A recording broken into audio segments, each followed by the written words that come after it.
Hey everyone, hi friends, welcome back to the channel. I'm so excited to talk to you guys about one of my favorite subjects today, which is MotoGP. Now, the reason why we're talking about MotoGP is not only because it's one of the greatest motorsports or sports in the world, it's actually because next Sunday is going to be the very first race of the 2022 World Championships. And so I figured it was a great time to share with you my top 5 reasons why you should be watching MotoGP, and also a bonus reason at the end of the video. Before we get started, I do have to ask if you could please hit the like button because that really helps with the YouTube algorithm. In addition, if you're new to the channel, please consider subscribing. The channel is all about motorcycles, especially very, very special race bikes, and anything that has to do with the track, whether it's track riding or it's track days or it's club racing, MotoGP, anything that has to do with motorcycles on track, that's what we're all about. Now that's out of the way, let's get started. So for the uninitiated, MotoGP or Moto Grand Prix racing is essentially the highest level or the premier level of road racing in the world. Now when we say road racing, what that means is closed circuit racing, so this does not include like motocross or enduro racing or the Isle of Man. Those are different disciplines of racing, but MotoGP is distinguished by closed circuit and insanely fast motorcycles. In fact, MotoGP bikes are actually faster than an F1 car in a straight line. It is absolutely bonkers. MotoGP itself started out as a World Championship Series in 1949, so it's been around for over 70 years, but this latest incarnation of MotoGP is just absolutely incredible in terms of the technology, the teams, what the riders can do. So it's just such a spectacle and really, really fun to watch. Which leads us to my first reason why I think you should watch MotoGP, which is it is absolutely amazing racing. What I mean by that is that all motorsports are not created equal. And the beauty of motorcycling, as you probably already know, is that motorcycling really is about the rider. And what that leads to is absolutely incredible, fierce battles and amazing racing. For a point of reference, in the average Formula One race, there's only about 31 passes that happens over the entire duration of a race. In MotoGP, which has actually less laps, there's actually almost double the amount of passing. And I can't think of a better example than the 2018 Dutch GP, where there was over 100 passes and 6 race leaders in a single race. I mean, just insane levels of competition, and that's what makes it so fun, and it's what makes it so unpredictable. Talk about the unpredictability,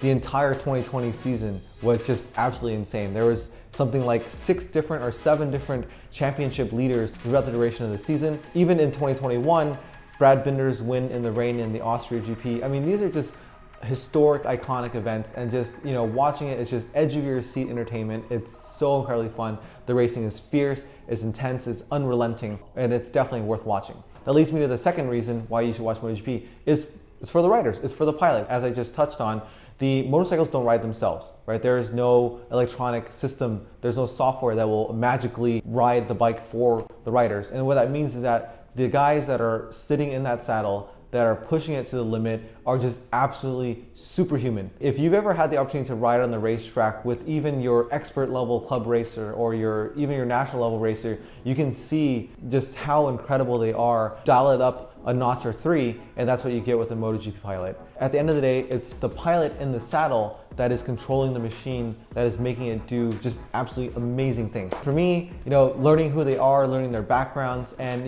like absolute legends like Valentino Rossi, right? Like who can't love someone like Valentino Rossi, right? There's so much character to the pilots, to the racers. I think that if you spend a little time just to know about who they are and where they're from and the bikes that they ride, I think you'll easily find a favorite to cheer for. As for me, I think you'd be surprised. It's actually not a KTM rider, even though I'm wearing a KTM jacket and I raced the RC8C. I'm actually going to be cheering on Bagnaia, who rides for the factory Ducati team. Just quick reasons why I'm cheering for Bagnaia. I think 1, he's incredibly talented, and 2, the way that he rides, the style that he rides, it's just so cool. It's just so cool. I had the opportunity to watch him ride in the Misano MotoGP in last year, and just the way he tosses the bike around, it's just absolutely like, how do you do that? It's just how? It's really cool to see. I love the style and the flair. And then also, the other thing is that I'm a bit of a sentimental person, and Bagnaia is Rossi's prodigy. He's one of Rossi's prodigy that races in the MotoGP or the world level. And I think that is such a cool legacy and a continuation of an incredible person. So I'm rooting for Bagnaia for this year. Let me know in the comments below who you're going to be cheering on for 2022.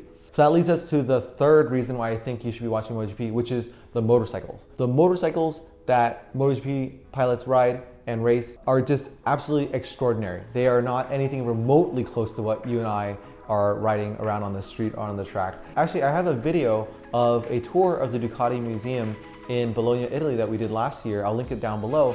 But you can see the evolution of race bikes and Grand Prix racing bikes over the decades and over nearly a century of innovation for Ducati actually.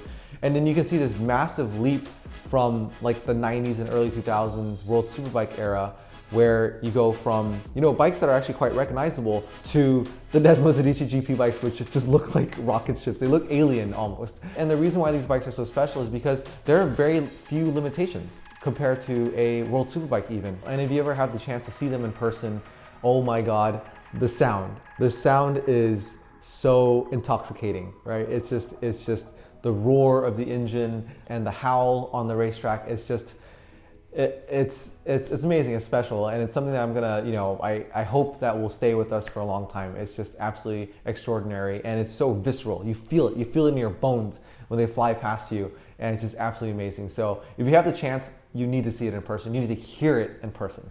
Of course, also by extension, the teams that make the bikes are just geniuses. These are engineering masters at their craft, right? They're making these incredible machines. They're using unobtainium materials, like the carbon brakes, the aero packages. Speaking of aero packages, the other thing about MotoGP bikes is that they're used to prototype. They're used to test different things and different technologies. And some of those things actually trickle down to us as riders. So for example, the aero package that you see that Ducati helped pioneer, those giant wings that you see, they're now, being used in production bikes. So you can go and buy a Panigale V4 with wings. You can buy an Aprilia RSV4 with wings. You can, even the Honda CBR has wings now, right? And so you see that over time, the things that are prototyped and tested and used in MotoGP will eventually trickle down. And I think it's really cool.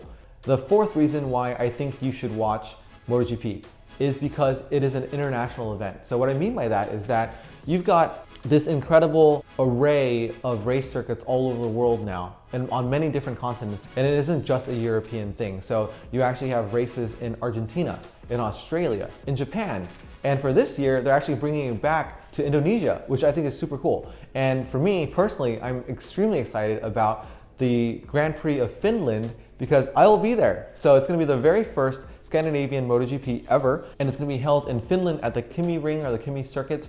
And I'm just so excited to be there. It's gonna be in July. The weather's gonna be amazing, I believe. And I've never been to Scandinavia, but I'm super excited. And that leads me to the fifth reason. I think it's actually pretty important, which is by subscribing to MotoGP and watching the races and the events, you are supporting the sport. Motorcycling had a pretty rough couple of years. It's hard to get more riders in, and especially for the sport, right? It's a very daunting thing to get into. But by watching MotoGP, you do support the sport, you do support the growth of it, and I think that it's really amazing that MotoGP is starting to grow the fan base, in different countries and different regions around the world. Now, very, very, very importantly, I do think that, not just for MotoGP, but I really hope that you guys also watch your local race series. So go out and cheer on some local races, right? Like myself, if you're in Texas, or go out and watch your Moto America series, right? And that really, really helps with getting more visibility, getting more participation in the sport as well. And who knows, maybe one day we'll have another American champion, right? Support the sport, watch MotoGP, watch your local race series, watch your national series. I think it's a great thing to do. So right before we get into my bonus reason as to why you should watch MotoGP, I do have to ask one more time, if you can please subscribe to the channel. I hope you enjoyed this video. So for the bonus reason, and I take this one really personally, I think that watching the best athletes do their sport, do their craft, inspires you as a rider. And for me, literally the reason why I started track riding was because I was lucky enough to watch Rossi, Pedrosa, Lorenzo race at Laguna Seca in person when they used to host MotoGP there. And I remember watching them going up the hill through turn 6 and just seeing how insanely fast they were going at it, and just how in control they were and the skill that it required. A light bulb clicked on my head. I was like, oh, wait a second, like it isn't just commuting to, Starbucks. It's actually a skill that you develop and you hone, much like martial arts, much like an instrument, right? If you play an instrument and you watch someone amazingly talented at it, it's probably gonna inspire you. And so for me, watching the racing, especially in person if you can, really just, inspires me to try harder, to learn more, and just to improve as a rider and to share the passion with people, right? And I do think that's a great reason for why you should watch MotoGP. And those are my reasons, and I hope that you guys will give it a shot if you don't already watch MotoGP. check it out. Now, how do you watch MotoGP? You can actually just subscribe to it online at MotoGP.com. There's also a mobile application. What I do is I just subscribe to it and I cast it to my TV so it's on a bigger screen. The bonus about the subscription is that you actually get access to Moto3, Moto2, and Moto E. And I should probably make a video for those. But those are also other world level racing series at different classes of motorcycles as well. But of course, MotoGP is the very highest level of racing. All right, so that's it for today. I would love to hear in the comments below who you're cheering on for this year and who you think will win the 2022 season. I just think that this is gonna be probably one of the most exciting seasons that we've ever had because the bikes have never been as good and the talent has never been as good. So tune in and I hope you guys watch MotoGP with me this year. Thank you and see you on the next video.